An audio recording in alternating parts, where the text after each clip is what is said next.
Right, so Jim Lill's video. Yes, we need to talk about it. I've got some thoughts on this subject. If you don't know, Jim Lill put out a video a few days back now saying, do all preamps sound the same? As you can imagine, and as expected, and in fact, as Jim predicted, a lot of people responding to this, reacting to this, and having thoughts on it. There has been quite a few videos put up recently.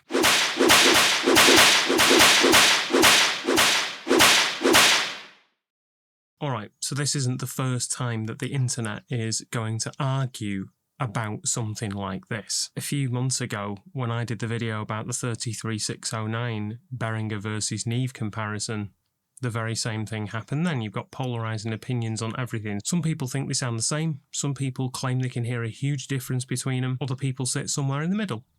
Normal. Okay, so, the preamps. Do we think preamps sound the same? Well, I'm going to do a little test of my own. And let's have a look. The setup for this is going to be this. I have two preamps here with me at the moment. I've got Heritage Audio Lang 312L.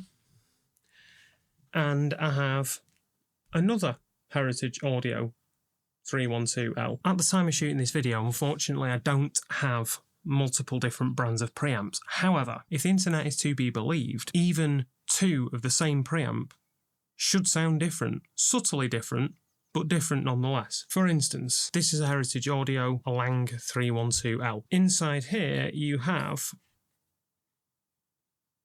an op amp, a transformer, all of that good stuff that we like. Which means two of these, of the same model, should sound subtly different because transformers and all of that stuff all impart their own subtle colour. So therefore, should sound different. So let's put this theory to the test. I'm not going to tell you which one's which. What you're hearing now is the sound of my voice through preamp A. What you're hearing now is my voice through the sound of preamp B. Now to me, A sounds a little bit more open actually, and B is a little bit fuller sounding. Let's test that again. This is preamp A, the sound of my voice through preamp A. This is preamp B, the sound of my voice through preamp B. The question is, does one of them sound a bit more expensive than the other one? Alright, so I guess most of you guys have got a strong opinion on which one you thought was which. Well, here comes the reveal. The sound you were hearing was not either of those preamps. The sound you were hearing was the Sound Devices Mix Pre 6. So, my question to you is, if they were the same preamp, or in fact different preamps, why in your own heads, and you can answer this for yourselves, why were you so confident in your decision? Now let's look at Jim's video, and in fact Colt's video, or anyone else that's done some sort of preamp shootout. Everybody is absolutely convinced that they can hear a huge difference in these preamps, be it SSL, be it Neve, be it API. I think that comes from a couple of places. Number one, expectation bias. So, if you think that you absolutely can hear a difference, it's like confirmation bias, right? So if you believe that a Neve 1073 sounds like a £10,000 preamp, well, it probably will to you. If you're convinced that SSL has some sort of magic in the preamps, they probably do to you. Maybe not to others. Don't get me wrong, I'm not trying to point the finger here and be like, ha ha ha, I tricked you guys, you didn't hear it. That's not the point. The point is, you know, in a double-blind shootout, as it were, or whatever, I'd have been in the exact same boat. I'd have been listening to both of them thinking, and really listening hard for differences between them. And I would have probably have found some. I guess the question is, if preamps don't always create such night and day obvious differences, then why do people buy them? Furthermore, why do people pay so much money for them? My take on that is a couple of things. I think the real value that preamps offer isn't in how they sound. It's not in the microscopic frequency differences between them.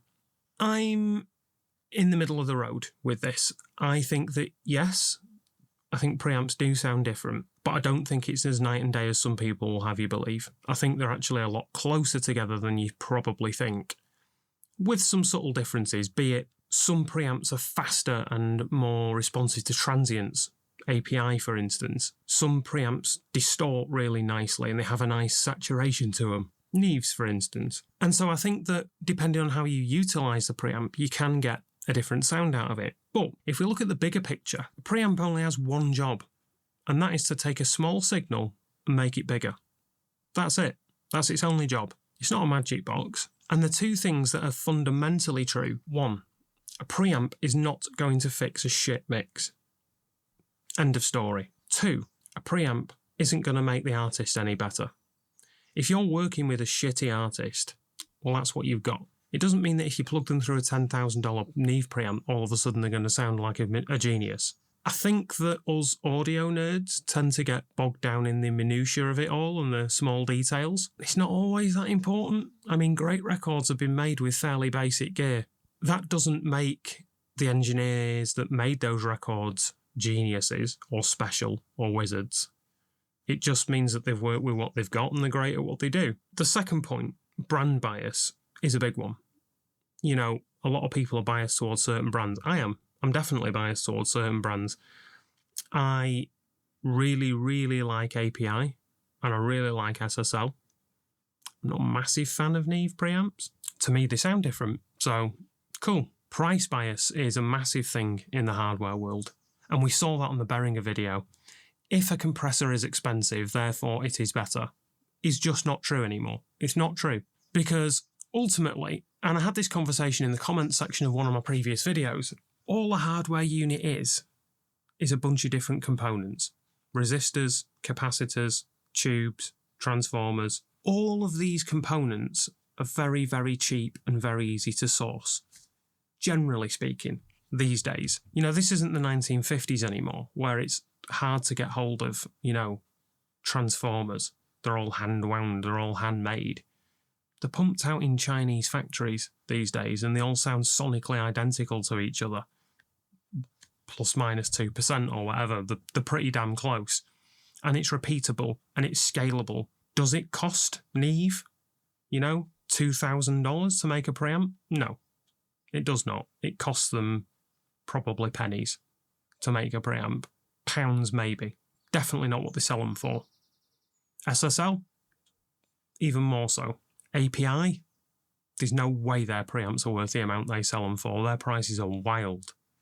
Nope, not worth it. The same could be said for Chandler, Great River, the list goes on and on and on. Different categories, EQs, compressors, reverbs. There is not a single person on earth that can tell me that a Bricasti M7 is worth 10 grand. Not a single person. It's basically an algorithm running on a chip. It's basically a plug-in in a box, give or take. Crazy expensive. But why do people still buy them? Price bias, brand bias. If you've got a real Lexicon 480L, let's say, in your studio, that's going to be attractive to customers. That's a legit piece of gear. If you're a mastering engineer and you've got a Shadow Hills mastering compressor, that legitimizes you. That gives you a level, gives you clout. It makes it easier to attract particular customers for some people. You want to attract bigger bands, you've got a nicer studio, you've got nicer preamps, you've got nicer gear. Does it make a difference to the end result? Marginally? Maybe. Not really. If you're a great engineer, you're a great engineer no matter what you're working on. I think the biggest thing is we don't hear with our ears, we hear with our expectations. As soon as we see a piece of gear, we build a bias and we build an expectation of what we think this gear is going to sound like.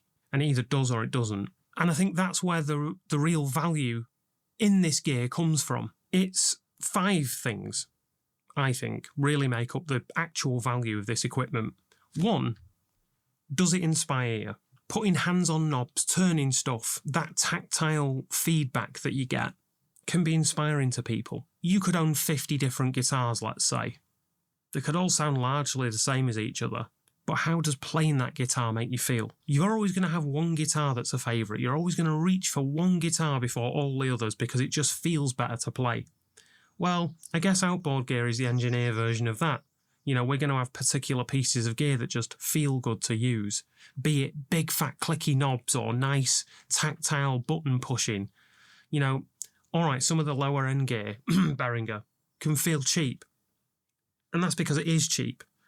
The sound it produces can be great, but if the button feel is cheap, that gives you a sort of vibe of it, of that it's a cheap piece of shit, and therefore your expectation is that it's going to sound bad, which is why people assume it will sound bad. But that leads on to point number 2, confidence. Can you have confidence in cheap gear? Depending what it is, yes and no. Would I have confidence in cheap tube gear? Probably not. There's high voltage going through that, there's heat. If it's not shielded properly, they can be noisy. We touched on this before, but point 3 would be studio branding.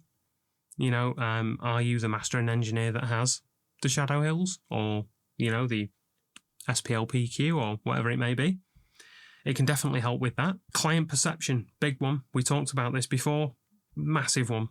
When your clients walk into a room and they see racks of vintage, high-quality, top-of-the-range outboard gear, their expectation of your product goes from here to here, and you can charge more as a producer. And finally, point number 5, enjoyment. Do you enjoy using it? I don't have clients come here. I have some outboard gear. Why? Well, I enjoy particular pieces, you know, the Smart C2, for instance, that lives on the mix bus. I've got a pair of Roger Mayers, I've got, you know, a Line 6 Echo Pro. Just a couple of little choice pieces of gear that I enjoy, that I like. And that to me is the value. It's not necessarily the cost. You know, I don't go all over Instagram saying, "Ooh, look at me, I'm using an Echo Pro." I don't. I just use it in mixes. And I often get comments of, "What was that delay you used? It sounded amazing." The Echo Pro just does a thing and it sounds great. And I don't ever change settings on it, to be honest. I use it for, if I want that flavour of delay, it is there.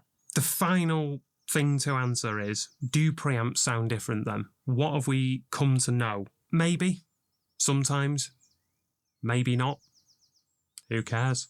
That's the truth of the matter. Who cares? If you're not hyper-focusing on it, you'd never tell the difference anyway. Do preamps sound different is, I think, the wrong question. I think the real question, if we look at the heart of it, the real question is why we're obsessed with tiny gear differences whilst ignoring the things that the listeners actually hear.